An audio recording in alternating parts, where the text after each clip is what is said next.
Today, I'm having another conversation with people from the diaspora who have moved to Ghana, and they've decided to make OyarifaPark home, part of Indigo Homes. We'll talk to them about their experience living in Ghana and how easy it was to get a home with Indigo Homes. Hello. Hello. How Such are a you? pleasure meeting you. Thank you. You too. Dr. Culpepper? Yes, thank you. And Ofosu. Ofosu, nice meeting you. Nice to meet you. Nice meeting you. This is such a lovely community. It is. It is. I'm excited to hear your story about getting property here in Ghana. All right. Nice. Yeah. Okay. So, show me around. All right, Sure. let's go. Community here. So, one thing I love about this place is you really can have your privacy and be in a community at the same time, because we have our balconies. We can come out, sit on our balconies in the evening and get the evening breeze, and you can see your neighbors walk by, say, hey, neighbors from there. And then you have your backyard where you have your own privacy too. And so the neighbors here are so nice. Everybody says hello to one another. And so we really are a community, but we also have our individual privacy as well. Right, and it's very secure. I mean, the security makes sure that anyone who comes in is verified. And that's the one thing we like about it. Okay, Yeah. great. So where did you move here from? Well, we moved here from Los Angeles, California. Okay. And how long have you been here? Wow. Well, we've been going back and forth over the past 20 years. Right. 20 years. Yeah. The last 2 years is when we've actually stayed here. We've been staying here for like year-long stints. That's good. It was been pretty amazing journey between the two cultures and acclimating between the two cultures. There's still a lot for me to learn on this end, and there's still a lot for him to learn on the other end. But we've been doing a pretty good job at supporting one another through it. That's good. Right. That's good. And how did your families feel about you making the decision to come here long term? Well, fortunately, we still have businesses in the United States too. So we still have to go back there, and we still have to spend a certain amount of time back there. And so I don't think that relationship is going to be broken too much. Yeah, they would like us. The children will like us to be there. The grandchildren, we have 2 grandchildren. Oh, nice. And I would like to be there to watch them grow up and help raise them. So we're thinking about how to bring everybody over here eventually. That's our plan eventually. Right. What I like about this environment is you've got this clubhouse, you have the pool. It's just a green space to be living in. Let's go and have a seat by the pool so we can have more of a conversation about your journey. Sure.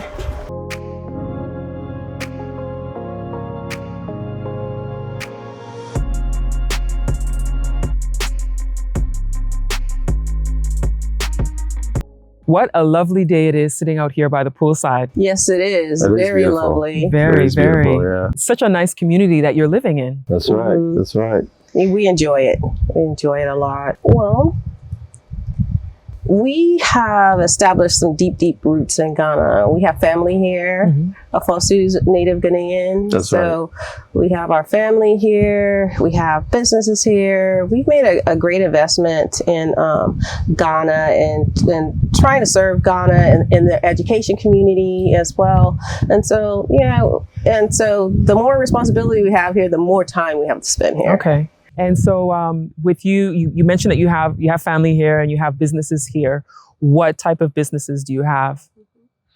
Well, we have an all-girls boarding STEM school from JSS to A levels. And it's a really wonderful endeavor for Ghana because we have schools in America as well. But I wanted to bring something to Ghana that would help elevate Ghana and especially elevate the women in industries like engineering, the sciences, agriculture. So those pockets and industries that are dominantly, dominated by men, I wanted our women to have an opportunity in those areas as well. So okay. So you made the decision to move to Ghana. I want to understand, because you've just mentioned the school that you have worked on here, built, and inspiring young women to get into industries that we don't usually see them in. But what I want to understand is, when you made the decision to come to Ghana and start doing business, how did you decide where you're going to live? Oh, okay. So I think for the past, it had been about 16 years, we're going back and forth, and we used to live at hotels, family homes, and things like that. And then I got tired of staying in hotels. It's like, I just don't want to go back to Ghana because I don't want to stay in another hotel. And so we said, okay, let's buy a place. And then it was, okay, how do we do that? And I think we were watching, videos? It was Wadamaya. Yeah. We were watching Wadamaya with OyarifaPark. Yes, my friend Wadamaya. It was really beautiful. We went to OyarifaPark. We went to OyarifaPark first and looked around there, and they were full, of course, but we were really impressed with Oyarifa. And then they told us about this new development, OyarifaPark. And so we came here, and we were the first. I think we were one of the first phases. Yeah. And we purchased it, and thank God that everything went fine. It was a smooth transition. The titles, everything, all the struggles you hear about buying property in Ghana, none of that happened. Everything was transparent and above board, and so we moved here, and now we're really happy here. That's good. That's good. So.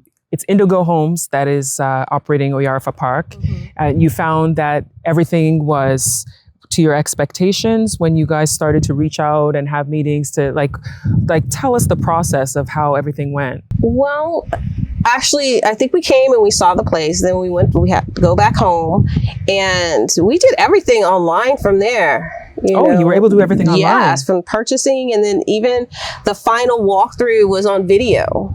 And so we even signed the paper with the final walkthrough, so we didn't have to go back and forth. And I think Indigo Homes has a lot of credibility because I research everything before I do, and I really research. Yeah, and I research Indigo Home. I researched the owner of the company and their track record and credibility, and I was really impressed with that. And they do a lot of developing, I think, in other African countries as well, right?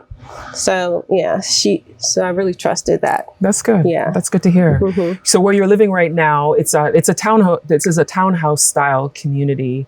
How do you find the environment with your neighbors and everything? You want to start? Well, it's beautiful, very secure. I've had times when I will drive in and the security will stop me, even though I'm a resident, just to make sure that, I'm the rightful, person to be in here. And I feel really safe with that, and just walking around the trees, the greens, the recreational areas, it's wonderful. And the people are really nice too. Yeah. That's nice. Yeah, and the landscaping, you don't feel like you're in the big city. You feel like you're very close to nature. And I really like that because it's very calming, you don't feel like always working. I mean, in America, there's great things about America and there's great things about Ghana, right? But in America, I hit the ground running, working, doing stuff. Here, I get to work a little bit, but I also get to relax in an environment that, is very pleasing. And the people here are very nice. They always speak to you, hello, good morning, and they try to reach out to you. They even formed a group on WhatsApp. And so we talk to each other more on WhatsApp than we see each other face to face. But, those are the times, right? Yeah. Yeah, it's very lovely. Like what you're saying with the environment, it's serene, it's quiet. Like as soon as you enter the gates, because it's a gated community, as soon as you enter, it's like you're in another world, if that makes any sense. That's right. We just came off of the busy road that goes between Abri and Accra, and literally you come out of, it's like you're coming out of chaos and you come into this, peaceful place. And sometimes it doesn't even feel like you're in Ghana, Yeah. Yeah, but it's all part of it. Yeah. But in the development over the 20 some odd years I started coming here, this is what Ghana is becoming. This used to be like a phenomena, But now it's becoming like the status quo of a lot of developments here.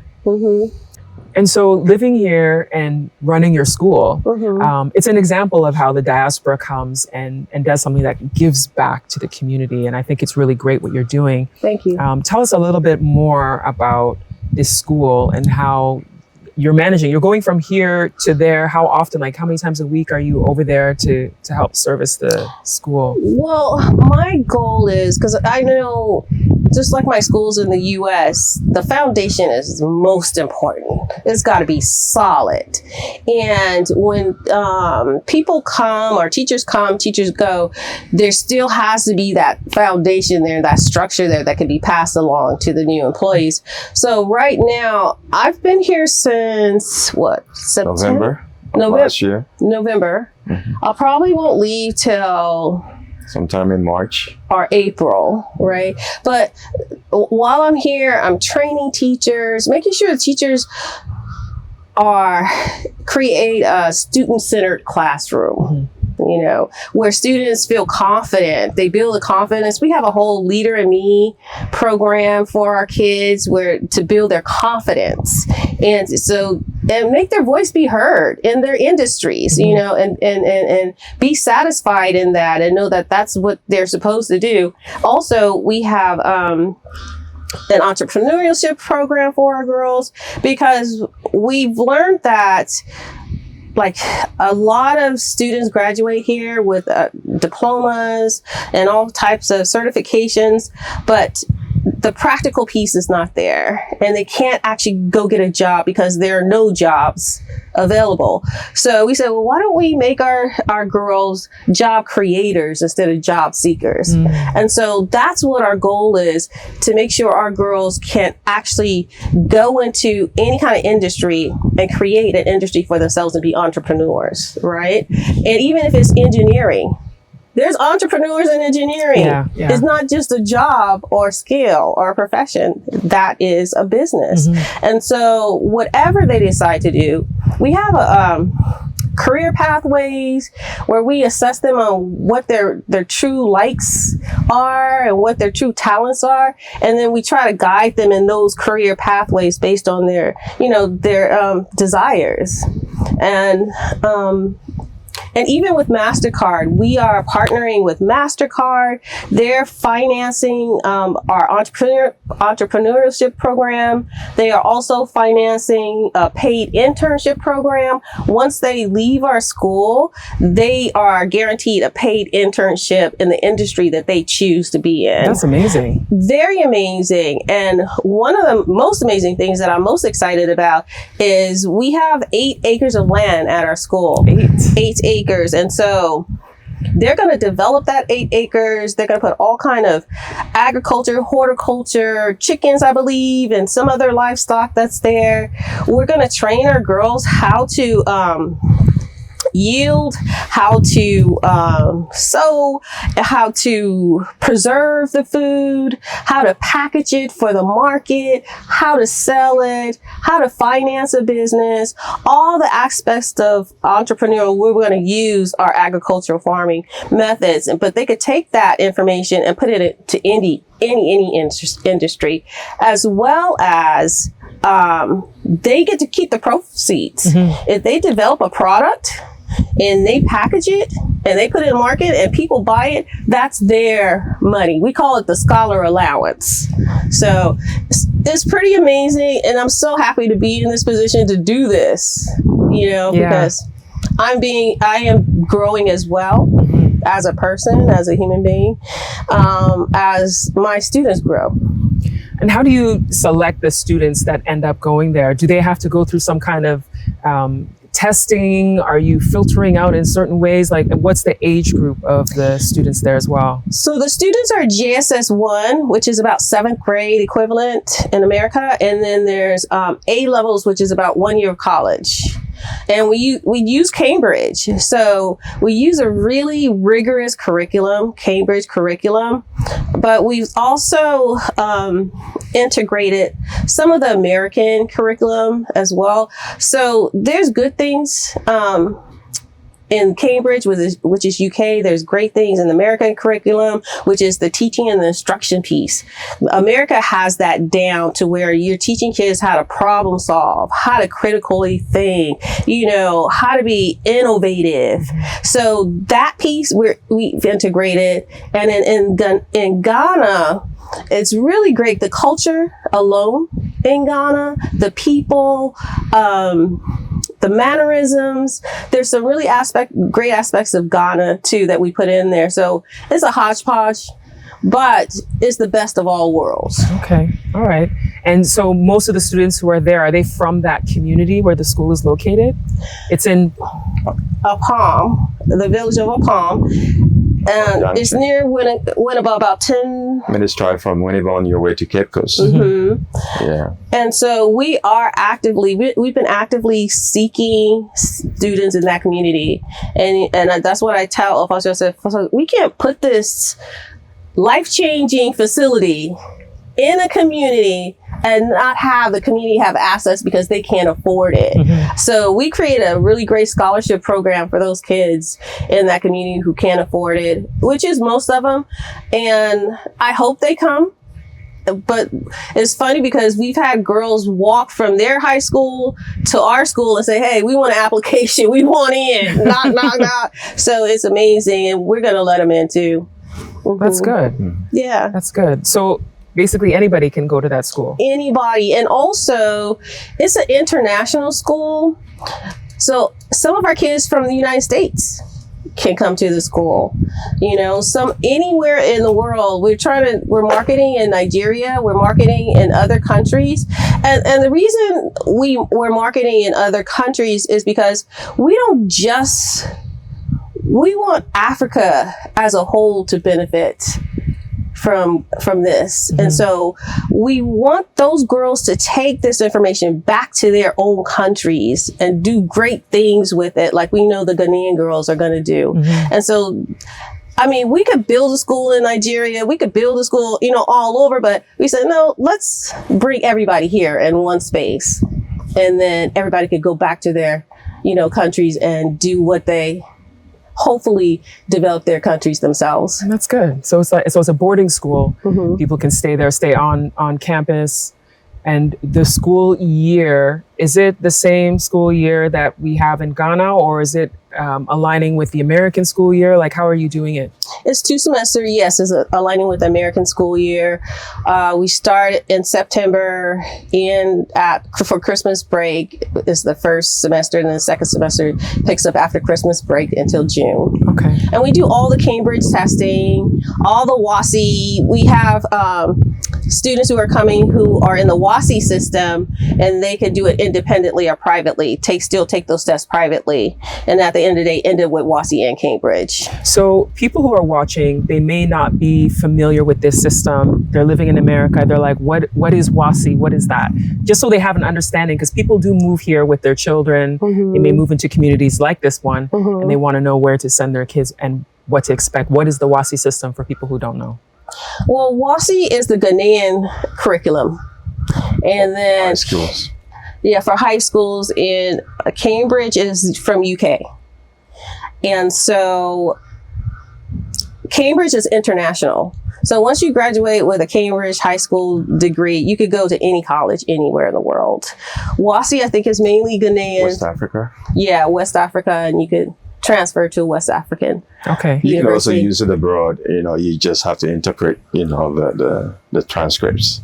Matriculate. Which kind of takes some time, but with Cambridge, it's much, much more easier to get into colleges abroad. Okay. Yeah. And we're hoping that Africans spread abroad, or diasporians who are looking at Ghana, we're hoping that they will send their girls to our school. They don't have to be here, but I hope they trust us, with their girls. But I think this is a great environment. I know what American school system looks like. I am a proprietor of American school. I really think the ethics and the morals and the values that they will learn here in Ghana and amongst their peers is priceless compared to what's going on in the U.S. That's all I have to say. Ofosu, That's what are right. your thoughts? On that? Yeah. Well, I think this is one of the greatest things that can happen to Ghana. And even for people abroad, for Ghanaians abroad, for diasporans, the environment is so conducive for learning, where you're not distracted by so many other different things. So I think that if anybody, wants their daughter to have a great education, they should consider Life Source International School. That's good. Yeah, Life Source International School at lifesource.org, please. You got to plug it, right? Of course. So overall, your move to Ghana has been quite smooth to find a place like this to be living. And you would have recommended to other diasporans to consider living in a place like this? Absolutely. We've had other diasporans come to our house and knock on the door and say, "Can I see your house?"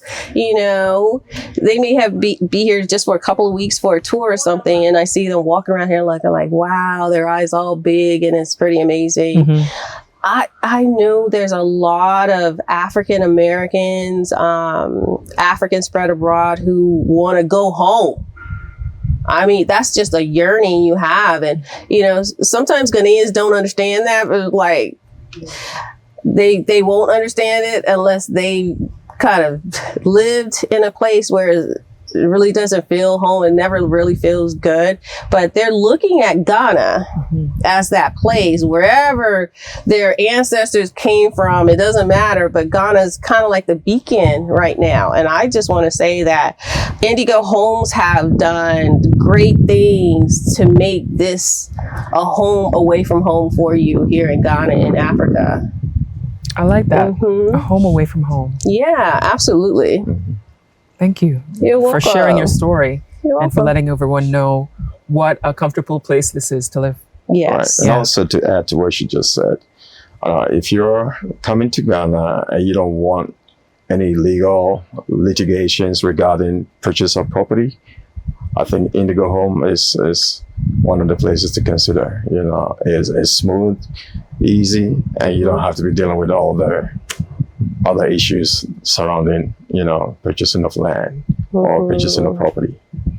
I'm glad that you mentioned that, because it is one of the big things that the diaspora is always concerned about, because we hear a lot of stories about Ghana and land litigation. And because I personally know people who've had to go to court and fight for their land or their property. Somebody comes up and says, "This is mine. Who sold it to you? It's mine." And it's an ongoing issue. So it's good to know that somebody who is not familiar with Ghana can easily come to a place like this and not have any issues. Right. Yeah. Exactly. Yes. And that's the big part. I think a lot of people, some people come and they end up leaving.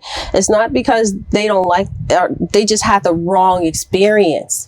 You got to get with the right people and have the right experience. And then you can really relax and just be in a place where you're content and you're happy, And so I think Indigo Homes, I believe they've been very conscientious about that whole, scenario of having people come from a place and this place looks like that.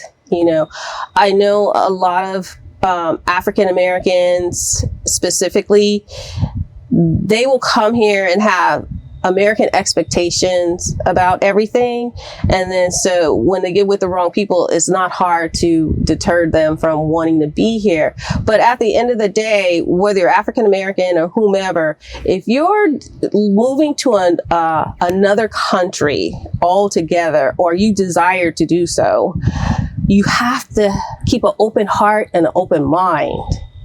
You can't come in somebody else's country and tell them their country is not like mine, so I can't be there. That doesn't really make any sense, does it? It's not the same country. Yes. You have to come here and see what they have to provide and see, is this something that, will bring me some peace and some joy that I want? And if it does, then that's a good idea.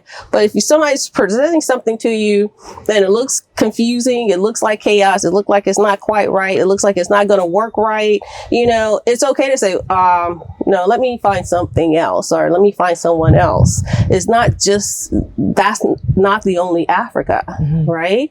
And I'm telling you, I'm surprised at how much stuff I could get on my phone and Google in Accra. I've got gel nails done. I've got massages. I got my roster twisted here. What else for us to do? All kinds of stuff for us to do. You're not going to find this here. You're not going to find this here. We got like pool tables, ping pong table, everything for the school. Right now we're setting up the chemistry lab in the school. So we have to go pick up some Bunsen burners and all kinds of, you know, chemicals and stuff the kids are going to be working with. I just Google and everything, and you find it. Everything I need as a business person, not just as an individual living, but as a business, everything's here. I'm glad that it's been working out for you. And no, it's really good because it's an example of if you do your due diligence, if you take the time to do your research, if you're patient and you understand that you're in a different country, it makes it a smoother transition. So much smoother. Yeah, Right. Yeah. And the attitude that you come with, that's what you're going to get out of the country. You can't come with the attitude that you know everything or you're entitled to certain things. You have to come in with a humble spirit and be willing to talk and really analyze, you know, what's best for you and take it or leave it. Thank you. Oh, I'm sorry. Was I too frank with that? Am I getting too? It's all right. Okay. Honesty is the best. So be as frank as you want to be. Okay. But thank you so much for the two of you taking the time out of You're your day to share your welcome. story You're and your welcome. experiences here. I know that a lot of people watching will appreciate all of the information that you've shared. You're welcome. Yeah, thank you. Glad to help Thank anytime. you. Thank you. Thank you so much for watching. And I will see you next time. All of the information will be on the screen as well as in the video description. All right. Bye-bye.